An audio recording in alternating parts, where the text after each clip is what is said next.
시청자 여러분 안녕하십니까? VOA 뉴스투데이 시작합니다. 미국 해군은 대규모 함대 확장을 계획하고 있지만 국내 조선업계의 인프라 및 인력 부족으로 계획을 실현하는데 어려움을 겪고 있다고 미국 정부 당국자들이 지적했습니다. 한국과 같은 동맹국의 기술 및 생산력을 적극 활용하는 것이 미국 조선업계가 직면한 한계를 보완할 대안이 될 수 있다는 지적도 나왔습니다. 이조은 기자가 보도합니다.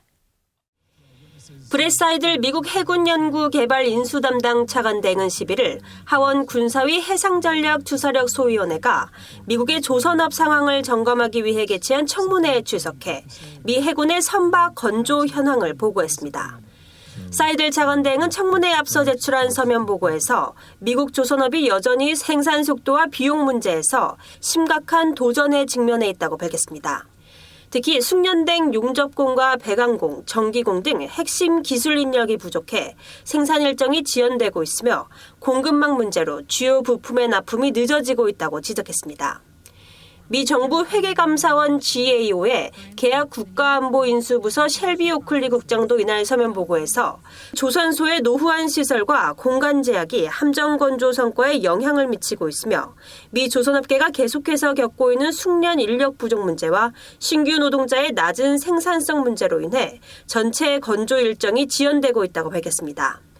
의회의 정책 관련 연구와 분석을 제공하는 연방기관인 의회조사국 CRS의 로널드 오르크 해군 업무 분석관은 미 해군이 조선업 경쟁력을 강화하기 위해선 한국과 일본의 운영 방식을 참고해야 한다고 제안했습니다.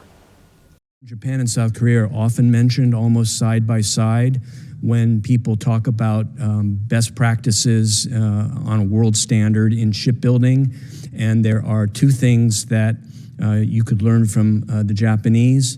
One, which you can also learn from the South Korean, is how to manage shipyard operations more efficiently in terms of training new workers and staying on top of and managing the material flow through the shipyard. 오르크 분석관은 이날 청문회에 제출한 서면 보고를 통해 한국과 일본 조선업체들이 미국 내 조선소에 투자하고 선진 조선소 운영 기법을 공유하는 방안을 제안했습니다. VOA 뉴스 이존입니다. 미국 정부는 도널드 트럼프 대통령 취임 이후 북한이 처음으로 탄도미사일을 발사한 것에 대해 강력히 규탄했습니다. 캐롤라인 레빗 백악관 대변인은 11일 정례 브리핑에서 관련 질문에 우리는 이러한 행동을 규탄하며 북한의 불법적이고 불안정한 행동을 중단할 것을 촉구한다고 말했습니다.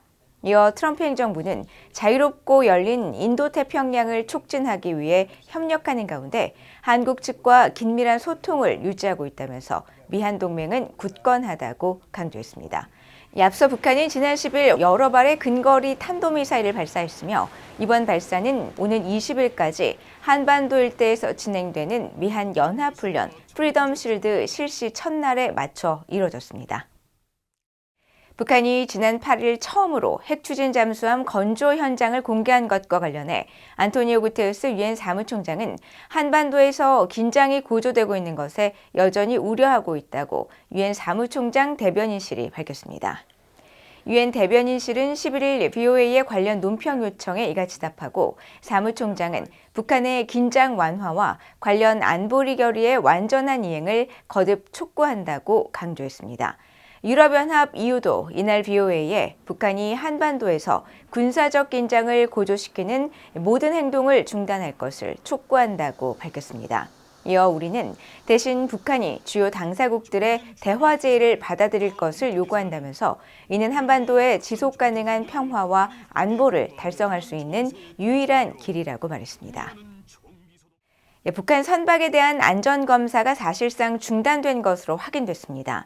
지난 18개월 동안 중국과 러시아 항만국이 북한 선박에 대한 안전검사를 실시하지 않고 있는데 고의적으로 북한의 편의를 봐준다는 주장도 나오고 있습니다. 함재하 기자가 보도합니다. 선박의 안전검사를 실시하는 아태 지역 항만국 통제위원회 도쿄 MOU 자료입니다. 이 자료에는 북한 선박이 마지막으로 안전검사를 받은 시점이 지난 2023년 8월로 안내돼 있습니다. 당시 달마산호에 대한 검사를 끝으로 이후 18개월이 지난 현재까지 북한 선박에 대한 추가 검사가 이뤄지지 않고 있는 것입니다. 아태 지역 항만국 통제위원회는 중국과 러시아를 포함한 영내 회원국이 자국 항구에 기항한 선박을 무작위로 선정해 항만국 통제, PSC로 불리는 안전검사를 실시하도록 하고 있습니다. 북한 선박은 국제사회 대북 제재가 강화되기 이전인 2016년엔 총 275척이 안전검사를 받았고 제재로 선박의 운항이 급감한 2019년에는 51척이 검사 대상이었습니다. 또 신종 코로나 바이러스 사태가 한창이던 2020년엔 13척, 2021년엔 1척이, 2022년엔 1척도 검사를 받지 않았으며 2023년 9월을 끝으로 검사 소식은 들리지 않고 있습니다. 무작위로 검사 대상 선박을 선별하기 때문에 의도치 않게 북한 선박들이 안전검사 대상에서 제외됐을 가능성도 완전히 배제할 수는 없지만 다른 나라 선박들에 대한 검사가 활발한 상황에서 유독 북한 선박만 검사를 받지 않았다는 점은 쉽게 설명이 되지 않습니다. 북한 노동당 39호실 출신으로 과거 북한의 선박 운영에 직접 관여했던 탈북민 리정호 씨는 11일 BOA에 중국의 각 항만이 북한 선박의 편의를 봐주고 있는 것으로 분석했습니다. 중국의 그런 검사기관들이 자기 책임을 다하지 않고 국제적인 약속을 잘 지키지 않는다는 걸 우려한단 말입니다. 예. 그러니까 이거는 나는 이 중국에 경고를 해야 된다고 생각해요. 리정호 씨는 또 북한 선박 회사와 항구의 뒷돈 거래도 의심된다면서 노후화된 북한 선박이 검사를 받아 시정 조치를 받으면 북한 입장에선 훨씬 더 많은 돈과 시간을 써야 하기 때문이라고 말했습니다. BOA 뉴스 함지아입니다. 미국이 북중러의 핵 위협에 각각 대응할 수 있도록 다양한 전술 핵을 전진 배치해야 한다는 미국 민간 연구단체의 보고서가 나왔습니다. 보고서의 저자는 특히 북한에 대응해 B-61 전술 핵무기와 핵무기 탑재 순항미사일 배치가 필요하다고 강조했습니다. 조상진 기자가 보도합니다. 미국 워싱턴의 민간 연구단체인 헤리티지 재단은 최근 발표한 보고서에서 북한, 중국, 러시아에 대응한 전술핵 배치 필요성을 강조했습니다. 보고서는 북중러가 점점 다양한 핵 위협을 제기하고 러시아의 전술핵 보유량은 최대 2,000기에 달하며 중국이 세계에서 가장 빠르게 핵 보유를 확대하고 있지만 미국은 200개 미만의 핵탄두만 서유럽에 배치하고 있다면서 중국, 북한, 러시아를 개별적으로 억제하도록 설계된 다양하고 신뢰할 수 있는 전술핵 능력을 개발하고 전진 배치해야 한다고 지적했습니다. 특히 북중러가 미국과 동맹국의 기지를 표적으로 삼을 수 있는 비전략 핵무기를 개발해 배치하고 있다는 점을 지적하면서 미국이 적의 전술핵 사용을 억제할 수 있는 역량을 갖추기 전까지 미국과 동맹국들은 침략 억제와 영내 분쟁에서 승리하는 데 상당한 어려움을 겪을 것이라고 우려했습니다. 보고서는 북중러를 겨냥한 다양한 전술핵 역량으로 공중과 해상, 지상에서 발사할 수 있는 핵탄두 탑재 가능 미사일, 요격이 어려운 초음속 미사일과 탄도 미사일 등이 포함돼야 한다고 강조했습니다. So for North Korea, I think what you really need is a return of the B-61 nuclear gravity bomb into the theater. And I think you also need a standoff capability. So you're talking about some type of cruise missile that can carry a nuclear warhead into either North Korea or China that can successfully evade enemy air defenses and put the warhead on target.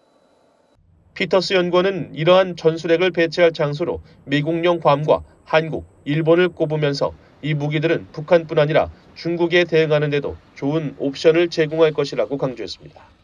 BOA 뉴스 조상진입니다.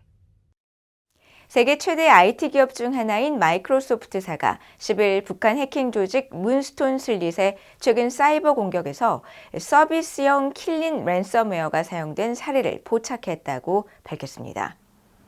마이크로소프트사는 이날 발표한 위협 정보 관련 보고서에서 지난 2월 말부터 문스톤 슬릿의 이 같은 공격 유형을 발견했다면서 문스톤 슬릿이 과거 자신들이 개발한 맞춤형 랜섬웨어만을 사용하던 틀에서 벗어나 외부의 서비스형 랜섬웨어를 이용해 해킹을 시도한 첫 사례라고 지적했습니다. 마이크로소프트사는 앞서 지난해에도 북한 해킹 조직 문스톤 슬릿에 대한 보고서에서 이들이 북한 정권을 위한 자금 확보를 목적으로 랜섬웨어 등 해킹 공격에 적극 나서고 있다고 지적한 바 있습니다. 이상으로 BOA 뉴스투데이를 모두 마칩니다. 시청해주신 여러분 고맙습니다.